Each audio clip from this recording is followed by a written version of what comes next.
Guys, welcome back to the channel. Here we are with another reaction. In this one, we have Khalistanis breach Jaishankar security in London.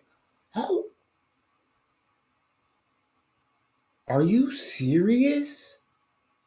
Before we jump in and find out what's going on, if you guys happen to enjoy, don't forget to subscribe, give the video a thumbs up, and got to make sure my boy Jaishankar is okay, bro. This is crazy. What the?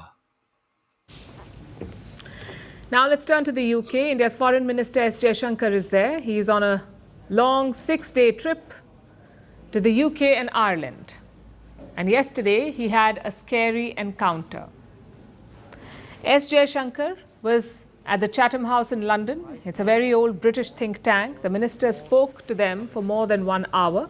Meanwhile, outside, a crowd was building up, a crowd of rowdy Khalistanis. Wow. As the minister was leaving the building, one of them rushed to his car. He was shouting Khalistani slogans and he was tearing up the Indian flag. Look at this.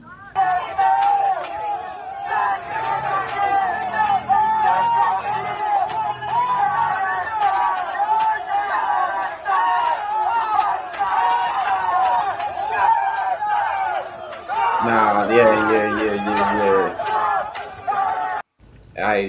That's unacceptable, dog. He should have never been allowed to get that close to the car, bro. Like that. There you go. Even the UK called completely unacceptable. Exactly my words. Because that there's no way he should have ever been able to get that close. I protest, peaceful protest, right? You stay behind that fence. You say what you want. You utter your chants. That's fine.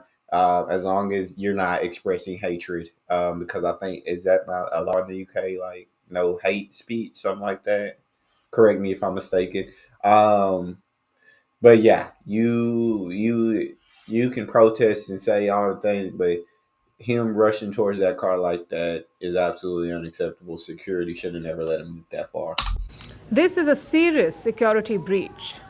Yeah. You have dozens of protesters with Khalistani flags. They're right across the road from Jaishankar's car, perhaps Yep. 30 to 40 meters. That's it. And they did not appear magically there. They began gathering when Minister Jaishankar arrived, so the cops had plenty of time to secure the area. Yet what did they do? Put up a flimsy barricade to hold them in. And look at the man who charged at the minister's car. He wasn't even behind the barricade. He had a free run straight to the Easy. car. Got there easy. Thankfully, Minister Jaishankar was already inside the vehicle and the security officials pulled the man back. But this incident could have ended very differently. Exactly. Which is why New Delhi is outraged. Yeah. Let me quote from their statement. We condemn the provocative activities of this small group of separatists and extremists. We deplore the misuse of democratic freedoms by such elements. We expect the host government in such cases to fully live up to their diplomatic obligations. This is a strong statement by India.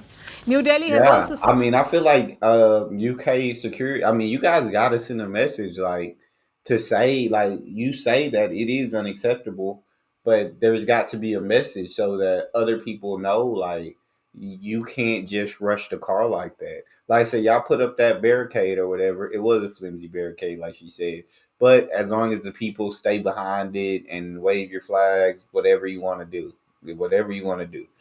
But for that man who rushed the car, like there has to be some type of punishment so that people know that that kind of action is absolutely unacceptable. summoned Britain's Deputy High Commissioner here. A protest has been lodged over the breach. And how is the UK responding? Well, they have called this incident completely unacceptable. They're saying public events should not be threatened or disrupted. Well, we agree. But then why did they not prevent it? Why weren't they alert? And this was not some random incident. This happened because the UK ignored red flags. The first was a crowd outside Chatham House. It was a clear indication that something was brewing. The second red flag is the precedent. Because this was not an isolated incident. Khalistanis have repeatedly targeted Indian missions in the UK. In January, they ganged up outside the High Commission in London.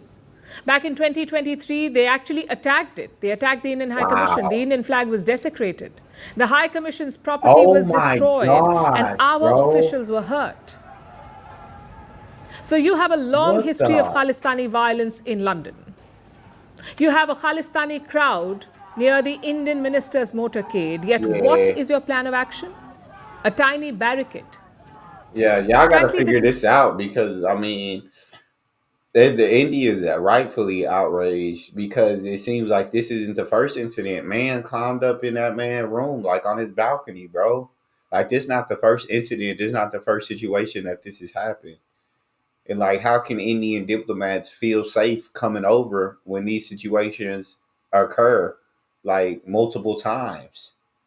At a certain point, they're going to stop coming because they don't feel safe there because you guys are not doing enough to punish those who are, I mean, almost to the point threatening these diplomats' lives.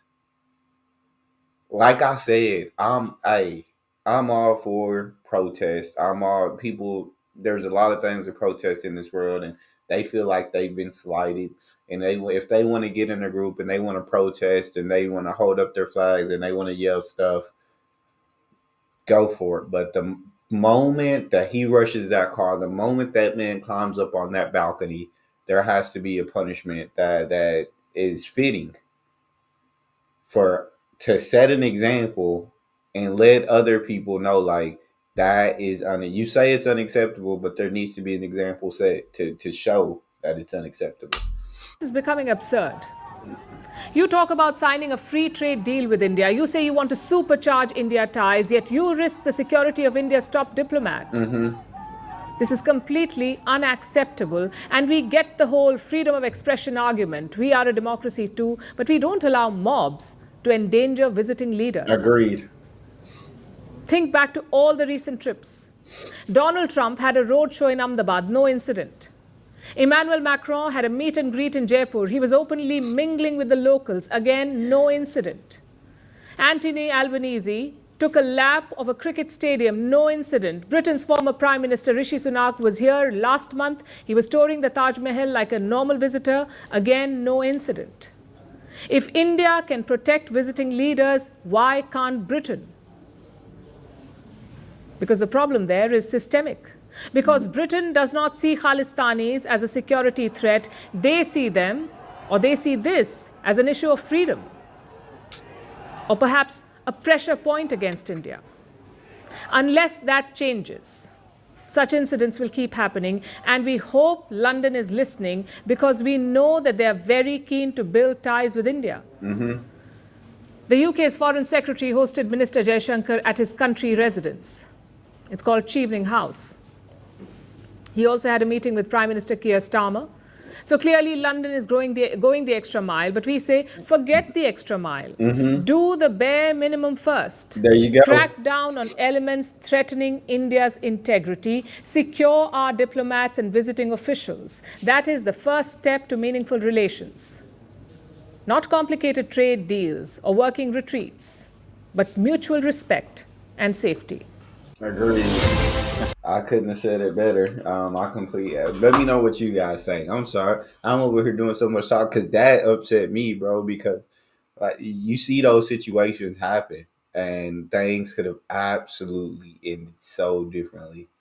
And for this to not be the first time that something like this has happened, but to have happened on multiple occasions, like there has to be an example set. At some point, there has to be an example set. And if the UK really finds it completely unacceptable, then they need to do something to show that. That's all we have. If you guys enjoyed, don't forget to subscribe, give the video a thumbs up, check out the next one.